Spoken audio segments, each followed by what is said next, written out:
오늘 이 말씀에서 우리에게 주시는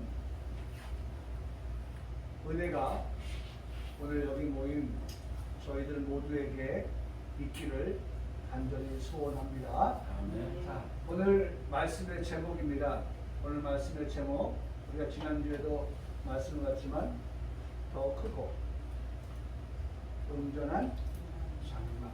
우리가 말씀의 포인트를 들으면서 정말 큰 것, 그보다 더 큰 것,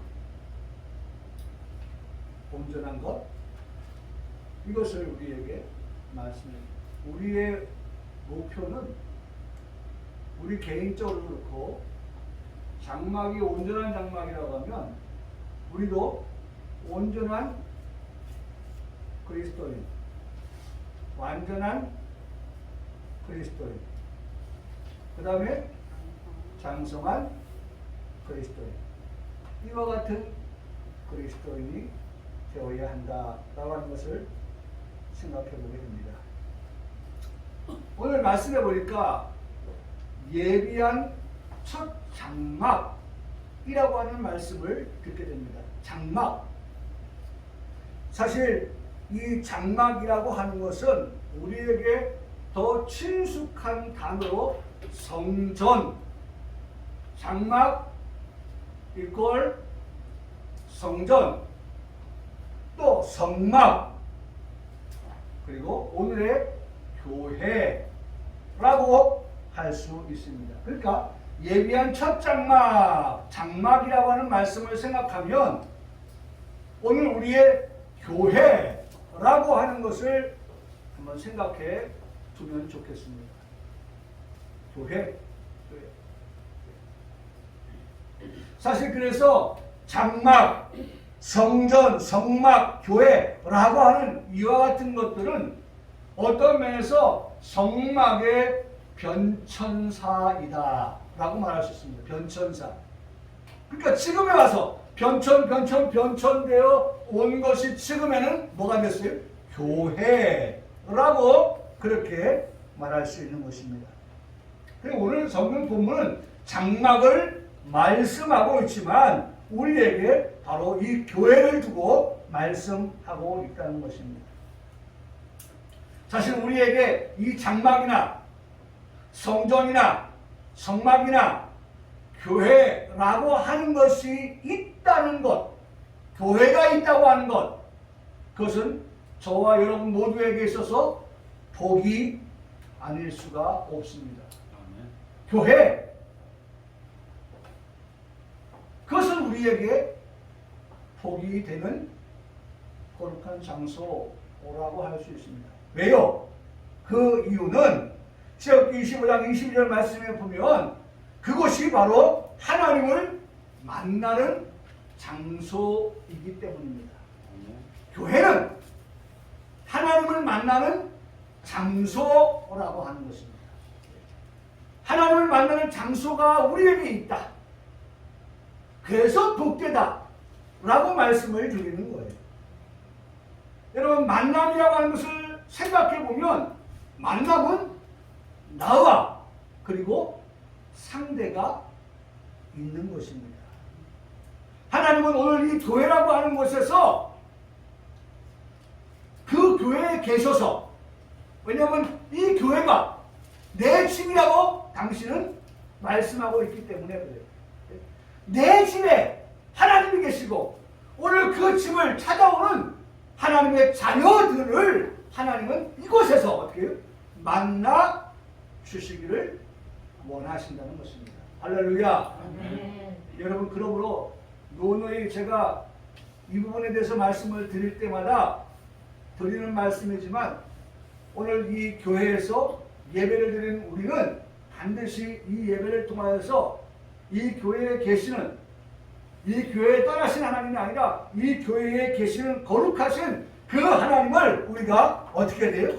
만나는 그러한 시간이 되어야 한다는 것입니다.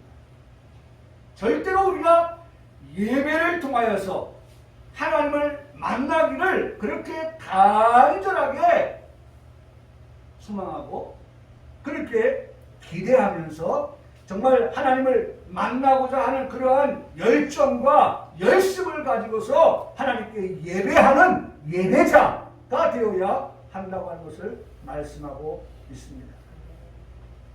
여러분, 하나님을 만나면요, 무엇보다도 우리가 기대하는 것은 기적이라고 하는 거예요. 기적. 그렇잖아요? 새 생명을 만날 때에 그 만남이라고 하는 것이 기적 아닙니까? 기적.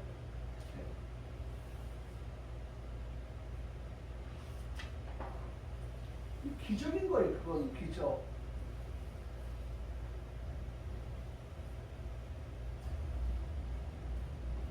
생명이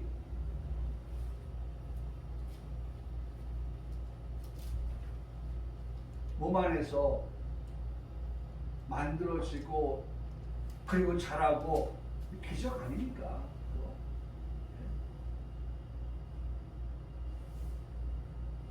이게 만남을 통해서 되어지는 거예요. 만남.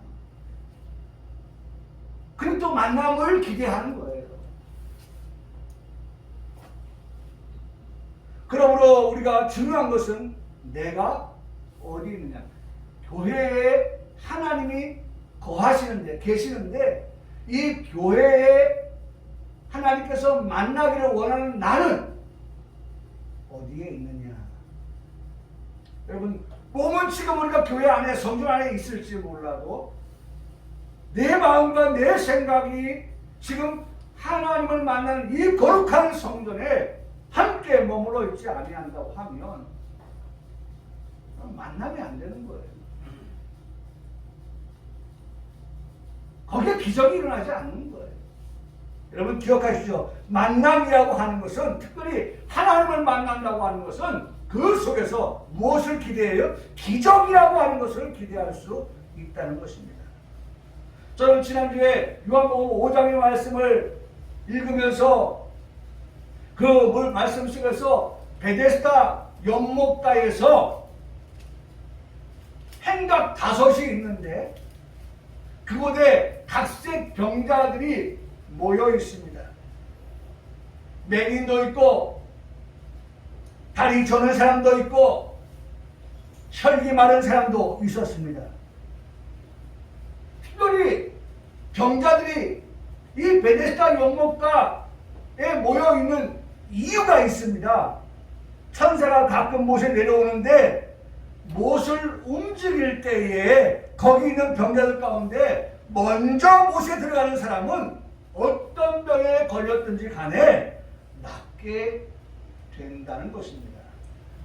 그러니까 그런 일이 자신에게 일어나기를, 그런 일이 자신에게 나타나기를 소망하는 사람들이 그곳에 지금 모여 있는 겁니다. 거기에는 38년 된 병자도 있었습니다. 병이 오래된 이 사람을 향해서 예수님께서 물으셨어요. 네가 낫고자 하느냐? 예수님께서 그 베데스다 연못가에 찾아오셔서 이 38년 된 사람과 만나면서 예수님이 물으신 것은 내가 낫고자 하느냐? 라고 물으신 거예요. 이 사람이 뭐라고 말했어요? 예수님, 그 대답은 입만 아픈 대답입니다. 당연하죠. 뭐 물으십니까? 제가 소원이 뭐가 있겠습니까?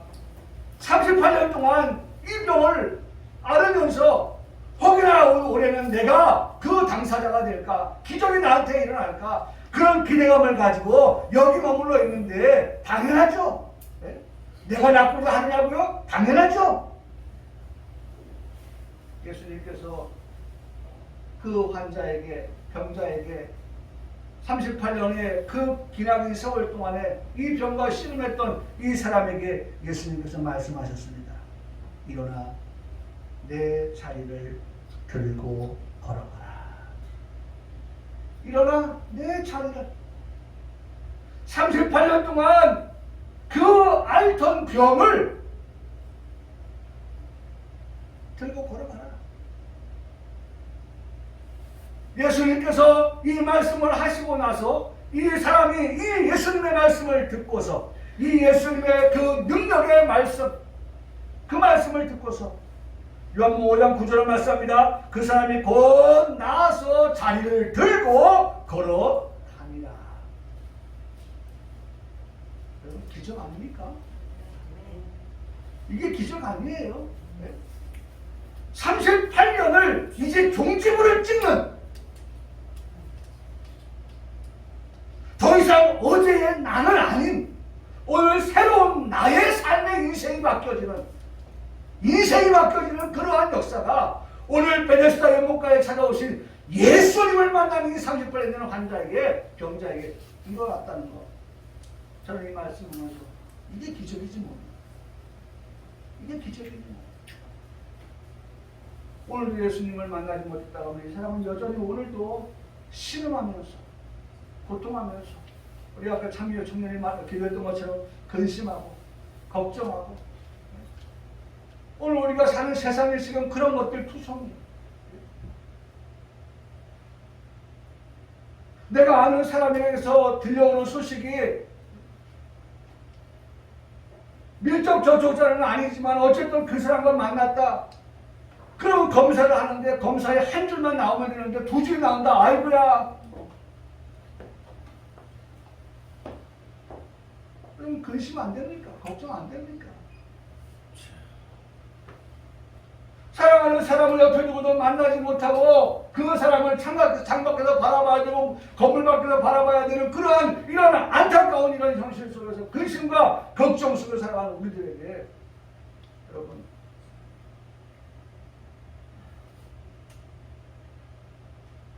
우리가 앞서 고백했던 시편 114편 8절에 우리의 도움은 천지를 지으신 여호와에게 있다. 하나님 우리를 도와주셔서 오늘 우리의 삶이 정말 기적 같은 삶을 살아갈 수 있게 해주시옵소서.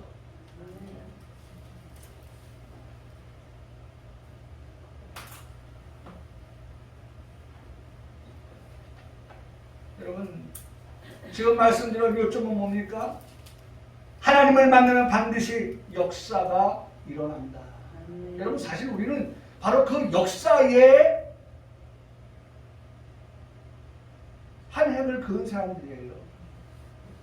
기적을 체험한 사람들이에요. 여러분, 우리가 하나님의 자녀가 되었다고 하는 그 자체가 뭡니까? 기적인 거예요. 어떻게 내가, 나라는 사람이 하나님의 자녀가 될 수 있느냐? 나라는 사람이 어떻게 하나님의 나라, 곧 천국에 대한 소망을 가지고 살아갈 수 있었냐? 기적이에요, 기적. 여러분, 남의 떡만 크게 보지 마시고요. 내 안에서 이루어진 기적을 보세요. 여러분, 어제 우리가 주 안에서 평안한 삶을 살고 오늘 맞이했다고 하는 것도 기적인 것입니다.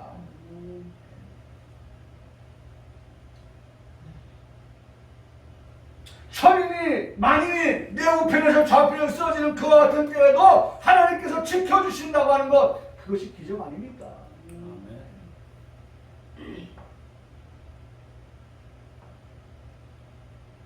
기적이 기적. 우리가 지금 성전 안에 있습니다. 하나님과 만남이 있습니다. 그렇다면 우리가 기대할 수 있는 것은 기적이고 기대할 수 있는 것은 역사인 것입니다. 장막이 있습니다. 그 장막 안에 그 성전 안에 그 안에 무엇이 있느냐라고 하는 것을 오늘 우리에게 말씀해 주고 있습니다. 그 안에 성소 그렇죠? 그 장막 안에 성소가 말씀하고 있죠? 여기 성소. 장막이 있는데 그 장막 안에 뭐가 있어요? 성소. 여기 성소가 있다.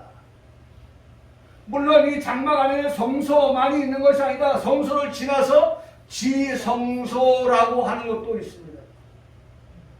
우리가 오늘 만나보려고 하는 것은 이 장막 안에 성소, 그 성소 안에 있는 것을 가지고 우리에게 은혜를 주시고자 하시는 것입니다. 여러분, 성소 안에 무엇이 있다고 말씀하니까?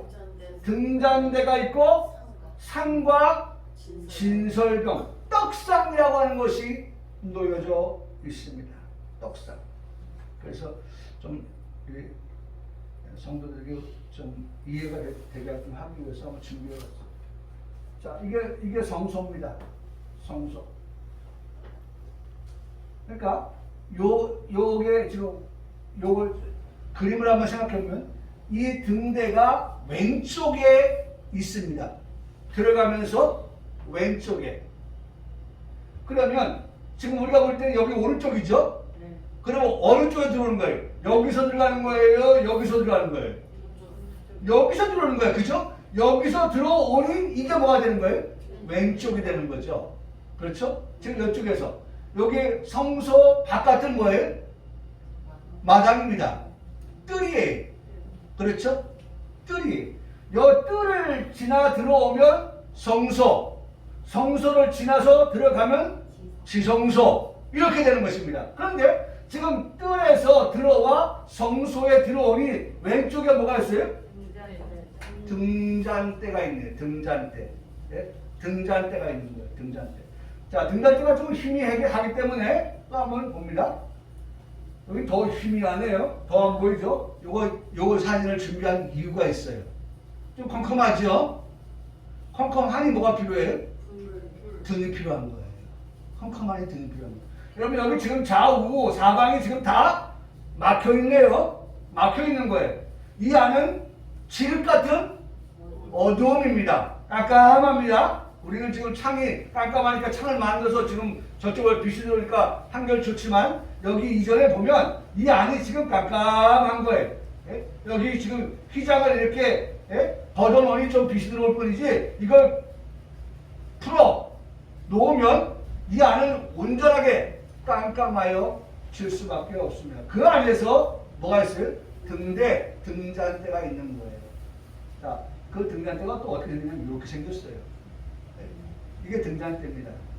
그래서 이 등잔대에 대해서 말씀한 것을 들어보면 이렇게 말씀하고 있습니다. 자, 너는 주님께서 말씀하고 있죠? 너는 순금으로, 순금 얼마만큼 순금이에요? 한 달란트입니다. 한 달란트의 순금. 그것은 몇 킬로예요? 35킬로입니다. 35킬로 나가는 한 달란트의 순금으로 등잔대를 만들어라. 만드는데 만들 때 양식은, 만들 때 방법은 그 만드는 등잔대를 어떻게 만들어라? 쳐서 만들어라 라고 말씀합니다. 쳐서 만들어라. 오늘 우리가 받은 은혜의 말씀이 바로 여기에 있어요. 오늘 우리가 2월의 둘째 주일날 들은 하나님 말씀이 여기에 있는 겁니다. 이걸 우리가 보려고 해요. 나머지는 다 등잔대의 모양을 어떻게 만들어라 라고 하는 것을 가르쳐주고 있습니다. 밑판은 어떻고 잔과 그 다음에 꽃받침 이것을 어떻게 만들 것이냐. 한 덩어리로 만들어라. 연결해서. 그러니까 어떤 것도 부분적으로 만드는 것이 아니라 쳐서 만드는데 하나로 만들어서 그와 같이 등대를 만들라고 말씀을 하고 계시는 것입니다. 그러면서 가지 6을 등잔대 곁에 나오게 하고 다른 3가지는 이쪽으로. 그래서 다른 3가지 여기 보세요. 여기 보면 나오죠? 하나, 둘, 셋. 다른 3가지. 그 다음 반대도 다른 3가지. 하나, 둘, 셋. 6개. 가운데 대가 뭐예요? 합해서 7개의 등잔대가 나오는 거예요. 자, 그 말씀이죠. 자, 그래서 가지 6을 셋, 6을 등잔대 곁에 등잔대가 있는데 곁에 나오게 하되 다른 3가지는 이쪽으로 나오고 다른 3가지는 다른 저쪽으로 나오게 하며 그래서 하나의 대에서 3개의 그 다음에 등잔대가 나오게 하는데 이쪽 가지에 살구꽃 형상으로 만들어라. 살구꽃 형상. 살구꽃은 꽃 중에 첫 번째 꽃이에요. 첫 열매, 우리가 성경에서만 첫 열매 나오듯이 꽃도 첫 번째 나오는 그 꽃의 이름으로 살구꽃을 말씀합니다. 살구꽃 형상의 잔색과 꽃받침과 꽃이 있게 하고 저쪽까지는 역시나 살구꽃 형상으로 그렇게 만들라고 말씀을 합니다. 등잔 때 줄기에는 살구꽃 형상의 잔액, 꽃받침꽃 이런 것들이 있게 하라 라고 말씀하면서 가장 중요한 거, 이것을 만든 이유가 뭐냐 라고 말 때 밑줄 쳤죠? 앞을 뭐하게 하라? 비추게 하라. 성소를 이 등잔의 대를 통하여서 불을 밝혀서 뭐하게 하라? 빛을 비추게 하라.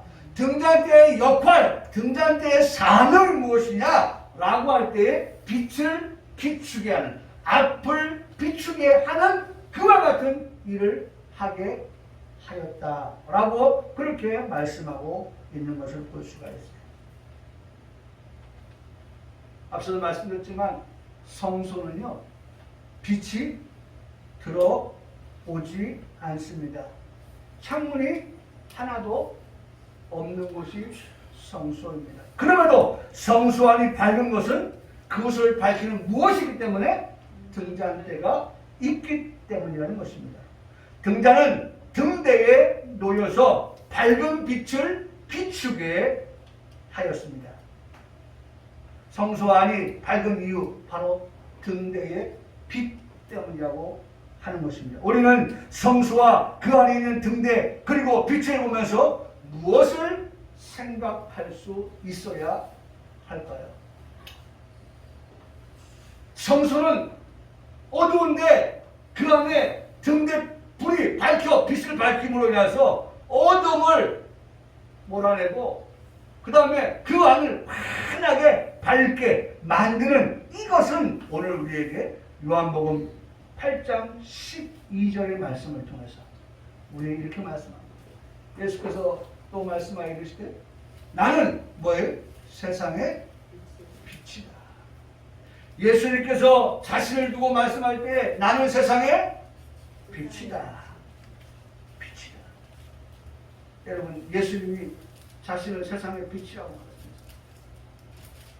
그러면서 두 번째, 나를 따르는 자는 생명의 빛을 얻으리라고 말씀하셨습니다. 예수님은 빛이 되시고 그 예수님을 따르는 지금의 저와 여러분은 그 예수님을 믿고 그 예수님을 따름으로 우리 안에 뭐가 있어요? 생명의 빛이 있게 된 것입니다. 할렐루야. 이 사실을 믿습니까? 여러분, 생명을 우리가 얻게 되었다는 거예요. 빛 되신 예수님을 통하여서 오늘 저와 여러분은 바로 생명을 얻었다는 거예요. 여러분, 사실 보세요. 빛을 말하면 이 두 개의 빛을 생각할 수 있어요.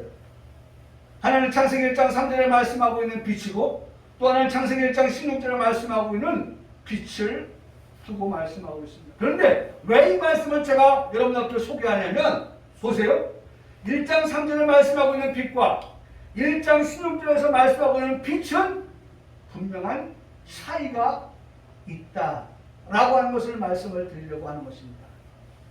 오늘 요한복음에서 말씀하였던 나는 세상의 빛이니 라고 말씀했던 그 예수님의 그 빛은 과연 1장 3절이냐 아니면 1장 16절이냐 라고 하는 말씀을 우리가 정확하게 분류할 수 있는 그러한 지혜가 우리에게 있기를 원하면서 이 말씀을 본 거예요. 보세요. 1장 3절은 어떻게 기록하고 있습니까? 하나님이 이르시되 빛이 있으라 하시니 빛이 있었고 라고 말씀합니다. 빛이 있었고 뜻이 뭐예요? 이미 그 빛이 지금 1장 3절에 말씀하는 빛은 존재하고 있었다 그런 거예요.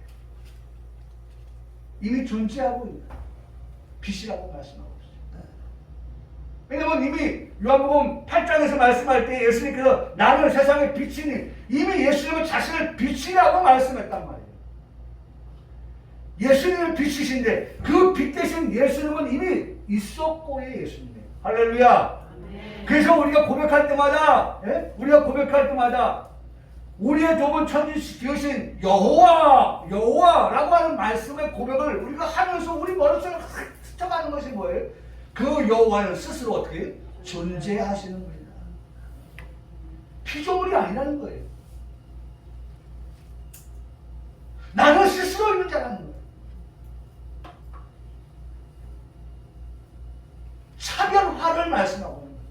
너희는 만들어진 피조물이라고 하면 나는 너희를 만든 창조주다 라고 하는 말씀을 하시는 거예요. 너희는 땅에 속하여 있다면 나는 하늘에 속한 사람이다 라고 말씀하는 거예요.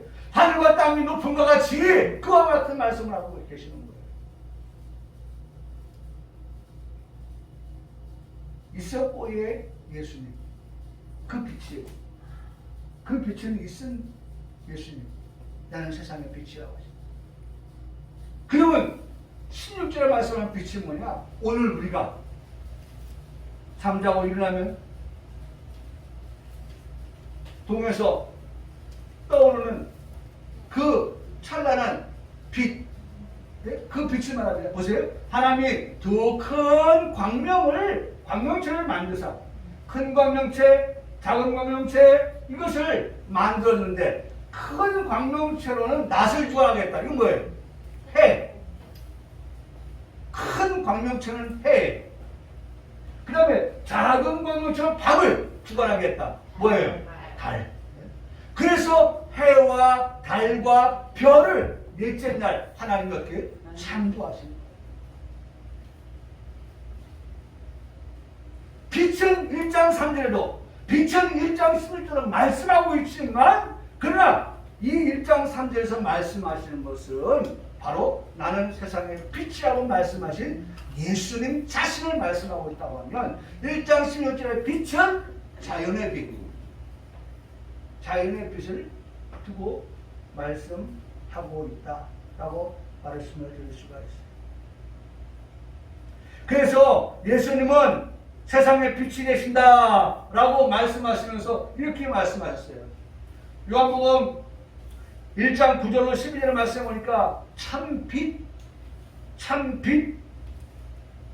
그러니까 참빛이라고 하는 것은 아까도 1장 3절의 빛, 1장 16절의 빛도 있으니까 예수님께서 지금 말씀하신 것은 참빛, 곧 1장 3절에 말씀하신 그 빛에 대하여 나는 세상의 빛이라고 하는 그 빛에 대하여 참빛이라고 그렇게 구분지어 말씀하는 것을 듣게 되는 거예요.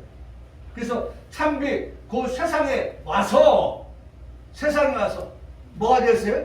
세상을 비추는 빛이 되신 나는 세상의 빛이라고 하신 그 예수님께서 각 사람에게 비추는 빛이 되셨다. 그가 세상에 계셨으며 세상은 그런 말미암아 진거되었을 때 세상이 그를 알지 못하고 자기 땅에 오면 자기 백성 영접하지 아니하였으나 중요한 말씀, 우리가 잘 아는 말씀 다 같이 한번 고백합시다. 영접하는 자, 곧 그 이름을 믿는 자들에게는 하나님의 자녀가 되는 권세를 주셨으니 영접하는 자 이걸 그 이름을 믿는 자. 여러분 예수를 믿는다고 하는 것은 오늘 우리가 그 예수님을 어떻게 한 사람이 영접하여 드리는 자라는 거예요. 영접. 그 예수님을 우리 안에 어떻게 해요? 모셔드렸다는 거예요.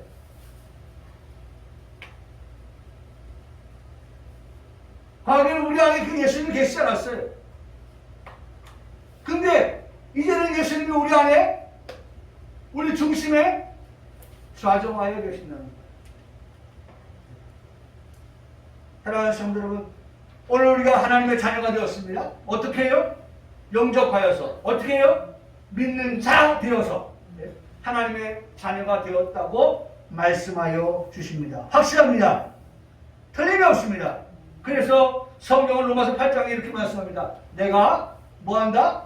확신한다. 네? 틀림없는 거예요. 확실한 거예요. 오늘 우리가 하나님의 자녀된 것은 확실한 거예요. 네? 그건 정확한 겁니다. 그건 틀림이 없는 거예요. 사랑하는 성도 여러분, 오늘 우리가 영접한 자, 그 이름을 믿는 자, 하나님의 자녀가 되었다고 하는 것에 대한 나의 뭐가 있어야 돼요? 확신이 있어야 됩니다. 아멘이십니까? 네. 확실하게 믿으세요. 내가 하나님의 자녀라고 하는 것을 확실하게 믿으세요. 이것을 믿지 못하면 방해하는 방해꾼들이 있어요.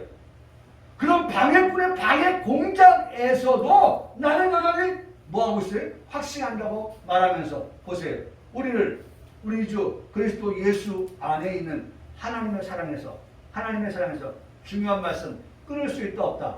끊을 수 없다. 하나님의 사랑에서 네? 하나님의 사랑에서 우리를 어떻게 끊을 수 없다. 여러분 이게 정확합니다. 때로는 내가 잡고 있어요. 근데 잡고 있다가도 내가 힘이 빠지면 놓을 수 있어요. 그럼에도 불구하고 하나님은 우리를 어떻게 해요? 놓지 않으세요. 하나님은 절대로 우리를 놓지 않으세요. 내가 확신하노니 그리스도의 사랑, 하나님의 사랑에서 끊을 수 없다. 끊을 수 없다. 저희 설교 내용 가운데 드라마의 한 대사가 생각이 나서 말씀을 한번 드린 적이 있습니다. 그 후에 검색을 통해서 확인한 대사가 언젠가 내가 설교할 때 반드시 한 번 정도는 써먹겠다라고 해서 스크린샷으로 저장해 놓았습니다. 제목은 파리의 연인입니다. 2004년도 작품이더라고요. 김정은이 나오고 박신양 배우가 나오고 이동건 배우 등등이 출연한 그러한 작품인데 명대사가 기억이 납니다. 박신양이 기주역으로 나오고 김정은이 태영역으로 나와서 연기를 하는 그러한 대사가 이런 대사가 있습니다. 기주가 아마 그 자동차 그 판매하는 그 회사의 그 회장님 아들이라고 제가 알고 있는데, 그리고 분명 그 반면에 태영이라고 하는 여자는 그렇게 부유하지 못한 가정에서 살아가는 그런 여인이 너무 격세지감을 느낄 수밖에 없는 그런 두 사람의 관계를 볼 수가 있어요. 그런데 이 박신양이가 기주가 이 태영을 좋아하게 됩니다. 좋아하려고 한다고 고백을 하죠. 한번 해보려고 한다. 그런 얘기를 합니다. 그래서 이제 두 사람이 가까워지는데 어느 날 파티를 여는데 그 친구가 와서 자기 기주의 여자친구 태영을 괴롭힙니다. 하찮게 여깁니다. 천대합니다. 거기에 대해서 속상한 그 기주가 그 친구의 얼굴을 가격을 하면서 싸움이 벌어지는데, 이제 싸움을 말리는 친구들 때문에 이제 싸움이 진정이 되고 태영을 데리고 기주가 가서 나누는 대화의 한 부분을 소개하려고 합니다. 여기 이렇게 얘기합니다. 기주가 말합니다. 친구는 무슨 친구? 그런 친구 없어! 라고 말하니까 태영은 나는 한기주씨 생각해서 참은 거라고요. 내가 당신의 여자친구라고 하면 아이고 별볼일 없는 사람을 여자친구 뒀네 라고 당신이 깎아내려질까봐 말도 못하고 나는 참았어요. 그랬더니 기주가 말합니다. 참아도 내가 참아. 누가 너도 참으래. 그리고 참을 이유가 뭐야? 저 남자가 내 사람이다. 저 남자가 내 애인이다. 왜 말을 못하고. 이런 대사가 나옵니다. 저는 이 대사가 기억이 났어요. 저 사람, 저 남자, 내 사람, 내 애인. 네? 누가 뭐라고 해도 어떤 환경이 되어도 왜 그걸 말 못해? 그렇게 태영에게 기주가 말을 건네주고 있어요. 기죽지 마! 기죽지 마! 기죽을 거 없어. 내가 네 사람 아니냐? 내가 내 애인 아니냐? 라고 하는 말. 이거 많이 하면 안 되죠? 이거 오래 하면 안 돼요. 제가 여기 드라마도 좀 보여줄까? 그 부분을 보여줄까? 어제도 제가 검색을 해서 좀 봤어요. 하다가 야, 설교에 뭘 그런 걸 보여주고 또 뭘 그렇게 오래 하려고 그래. 네, 끊습니다 이제. 제가 왜 이 생각을 하냐면 왜 이 생각을 하냐면 우리가 확신하는 게 있어요. 뭘 확신합니까? 내가 믿는 예수님은 세상의 빛이 되신다고 하는 확신입니다. 예수님은 저에게 생명의 빛을 얻게 하시는 분이시다 라고 하는 확신입니다. 나는 하나님의 자녀입니다 라고 하는 확신입니다. 나를 하나님의 사랑에서 끊을 수 없습니다 라고 하는 그런 확신이 우리에게 어떻게 있어야 한다는 겁니다. 지금 우리는 성소 안에 있는 등잔대에 관한 말씀을 듣고 있습니다. 분명한 것은 예수님께서 빛이 계신다라는 말씀을 드렸어요. 저는 여기 이런 말씀을 붙이고 싶어요. 닮음의 법칙. 닮음의 법칙. 닮았다. 닮음의 법칙. 그 닮음의 법칙을 말씀을 드리려고 해요. 자식이 누구를 닮겠어요? 부모 닮죠.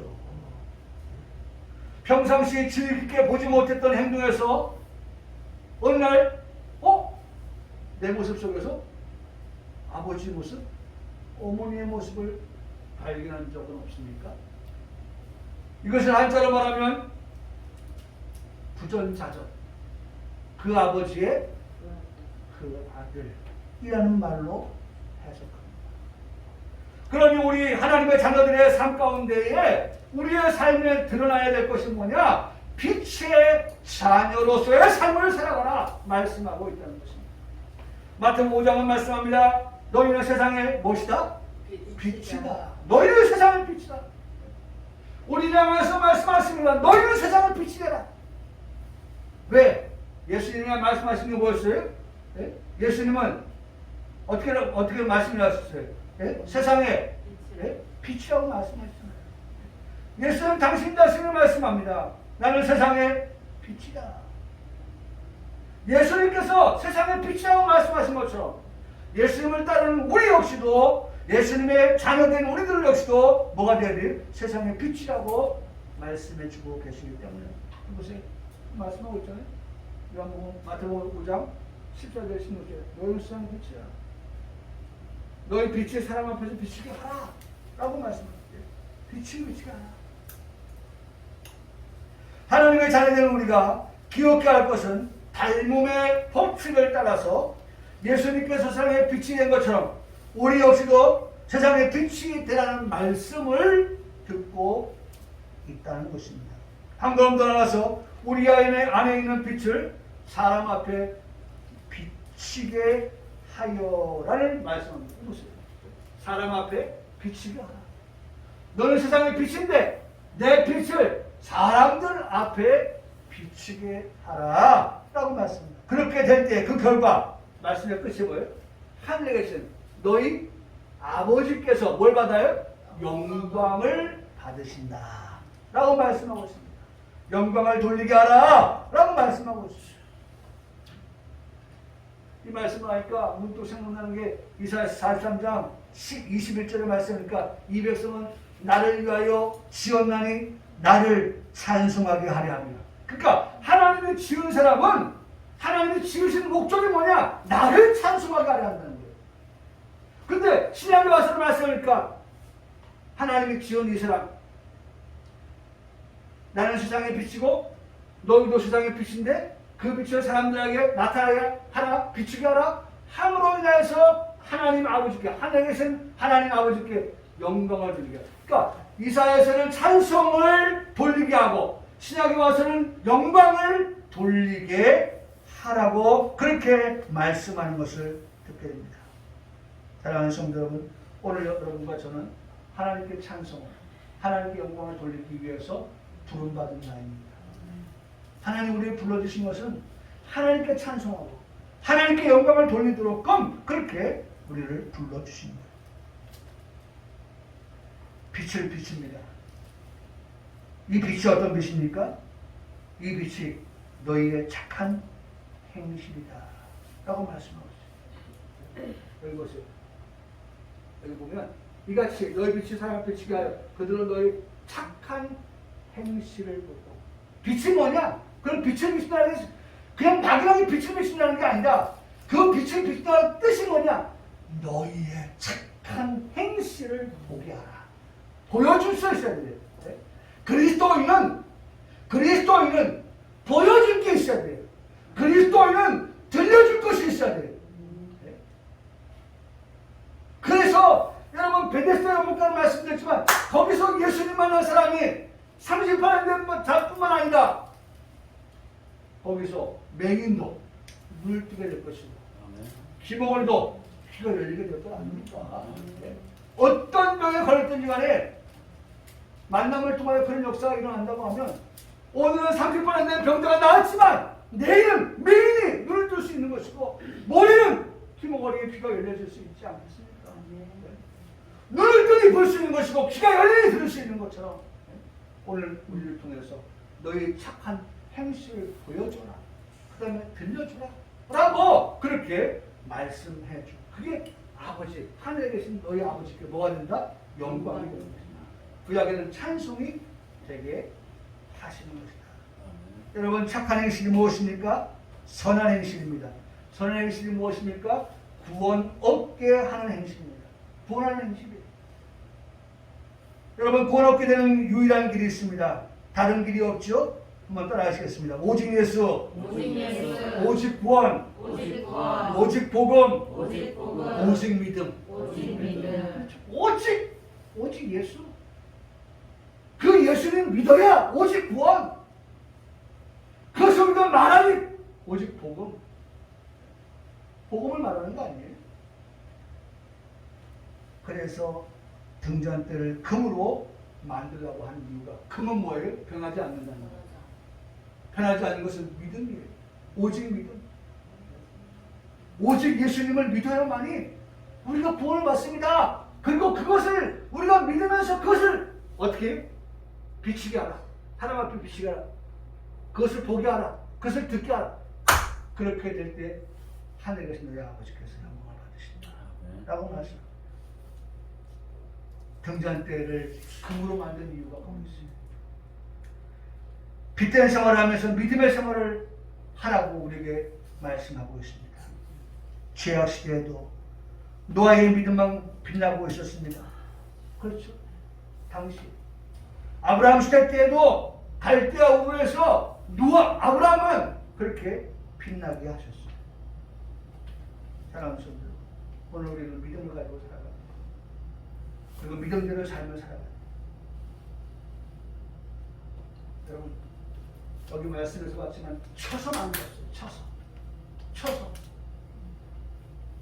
쳐서 만들었다는 이유 하나만 말씀을 드리고 마치면 여러분 쳤어요.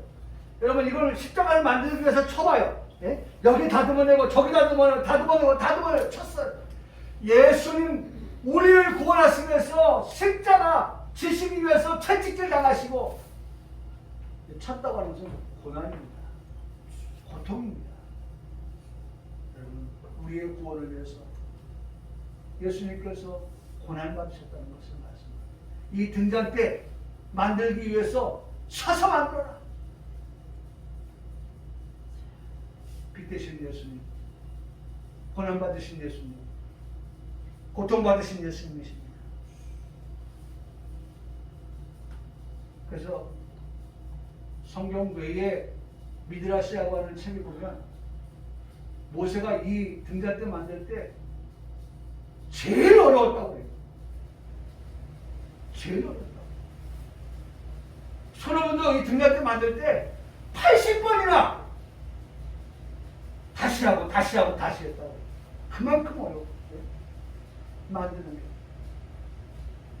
여러분, 오늘 예수님은 이 어려운 길을, 고난의 길을 걸어가셨어요. 누굴 위해서? 저와 여러분의 구원을 위해서. 그러므로 오늘 우리에게 빛된 삶을 살아라. 그렇게 말씀하여 주십니다. 저는 이 말씀을 마치면서 오늘 여러분들이 집에 들어와셔서 그러한 예수님이 어떻게 쳐서 우리의 구원을 완성하셨는가에 대한 숙제를 드립니다. 그것은 이사야 53장 1절부터 12절까지 말씀을 쭉 읽어보세요.